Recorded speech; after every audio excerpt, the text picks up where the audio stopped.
नमस्कार दोस्तों, स्वागत है आपका मेरे चैनल पर। आज हम महाशिवरात्रि की व्रत कथा सुनेंगे। प्राचीन काल में किसी जंगल में एक गुरुद्रु नाम का एक शिकारी रहता था, जो जंगली जानवरों का शिकार करता तथा अपने परिवार का भरण पोषण किया करता था। एक बार शिवरात्रि के दिन जब वह शिकार के लिए निकला, तब संयोगवश पूरे दिन खोजने के बाद भी उसे कोई शिकार न मिला। उसके बच्चों, पत्नी एवं माता पिता को भूखा रहना पड़ेगा, इस बात से वह चिंतित हो गया। सूर्यास्त होने पर वह एक जलाशय के समीप गया और वहां एक घाट के किनारे एक पेड़ पर थोड़ा सा जल पीने के लिए लेकर चढ़ गया, क्योंकि उसे पूरी उम्मीद थी कि कोई न कोई जानवर अपनी प्यास बुझाने के लिए यहाँ जरूर आएगा। वह बेल पत्र का था, जो उस पेड़ के नीचे शिवलिंग भी था, जो सूखे बेल पत्रों से ढके होने के कारण दिखाई नहीं दे रहा था। रात का पहला पहर बीतने से पहले एक हिरनी वहां पर पानी पीने के लिए आई। उसे देखते ही शिकारी ने अपने धनुष पर बाण साधा। ऐसा करने में उसके हाथ के धक्के से कुछ पत्ते एवं जल की कुछ बूंदें नीचे बने शिवलिंग पर गिरी और अनजाने में ही शिकारी की पहले पहर की पूजा हो गई। हिरनी ने जब पत्तों की खड़खड़ाहट सुनी तो घबरा कर ऊपर की ओर देखा और भयभीत होकर शिकारी से कांपते हुए स्वर में बोली, मुझे मत मारो।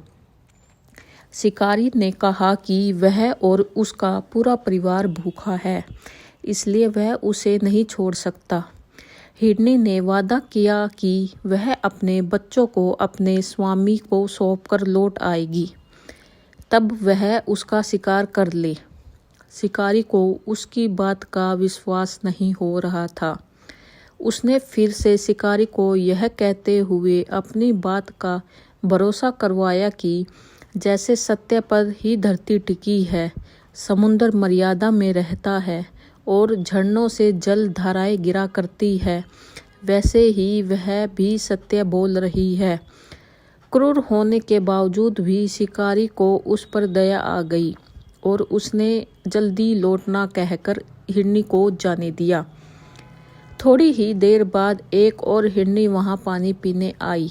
शिकारी सावधान हो गया, तीर साधने लगा और ऐसा करते हुए उसके हाथ के धक्के से फिर पहले की तरह थोड़ा सा जल और कुछ बेल पत्र नीचे शिवलिंग पर जा गिरे और अनायास ही शिकारी की दूसरे पहर की पूजा हो गई। इस हिरनी ने भी भयभीत होकर शिकारी से जीवन दान की याचना की, लेकिन उसके अस्वीकार कर देने पर हिरनी ने उसे लौट आने का वचन दिया, यह कहते हुए दिया कि उसे ज्ञात है कि जो वचन देकर पलट जाता है उसका अपने जीवन में संचित पुण्य नष्ट हो जाया करता है। उस शिकारी ने पहले की तरह इस हिरनी के वचन का भी भरोसा कर दिया और उसे जाने दिया। अब तो वह इसी चिंता में व्याकुल हो रहा था कि उनमें से शायद ही कोई हिरनी लौट के आए और अब उसके परिवार का क्या होगा। इतने में ही उसने जल की ओर आते हुए एक हिरन को देखा। उसे देखकर शिकारी बड़ा प्रसन्न हुआ। अब फिर धनुष पर बाण चढ़ाने से उसके तीसरे पहर की पूजा भी स्वतः ही संपन्न हो गई। लेकिन पत्तों के गिरने की आवाज से वह हिरन सावधान हो गया। उसने शिकारी को देखा और पूछा, तुम क्या करना चाहते हो? वह बोला, अपने कुटुंब को भोजन देने के लिए तुम्हारा वध करूंगा। वह मृग प्रसन्न होकर कहने लगा, मैं धन्य हूँ कि मेरा यह शरीर किसी के काम आएगा। परोपकार से मेरा जीवन सफल हो जाएगा, पर कृपया कर अभी मुझे जाने दो, ताकि मैं अपने बच्चों को उनकी माता के हाथ में सौंप कर और उन सबको धीरज बंधाकर यहाँ लौट आऊं। शिकारी का हृदय उसके पाप पुंज नष्ट हो जाने से अब तक शुद्ध हो गया था, इसलिए वह विनयपूर्वक बोला, जो जो यहाँ से आए सभी बातें बनाकर चले गए और अभी तक नहीं लौटे। यदि तुम भी झूठ बोलकर चले जाओगे तो मेरे परिजनों का क्या होगा?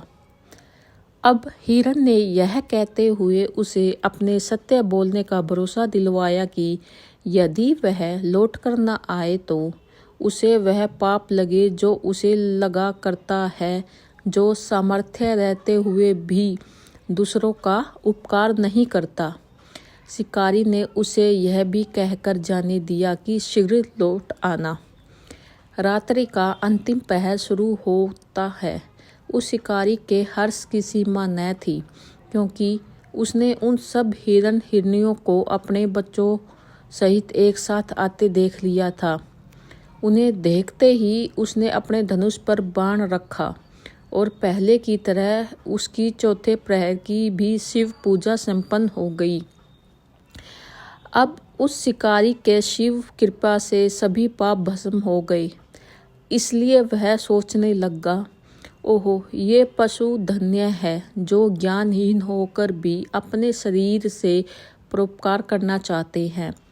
लेकिन धिक्कार है मेरे जीवन को कि मैं अनेक प्रकार के कुकृत्यों से अपने परिवार का पालन करता रहा। अब उसने अपना बाण रोक लिया तथा मृगों से कहा कि वे सब धन्य है तथा उन्हें वापस जाने दिया। उसके ऐसा करने पर भगवान शंकर ने प्रसन्न होकर तत्काल उसे अपने दिव्य स्वरूप का दर्शन करवाया तथा उसे सुख समृद्धि का वरदान देकर ग्रह नाम प्रदान किया। मित्रों, यही वह ग्रह था जिसके साथ भगवान श्री राम ने मित्रता की थी।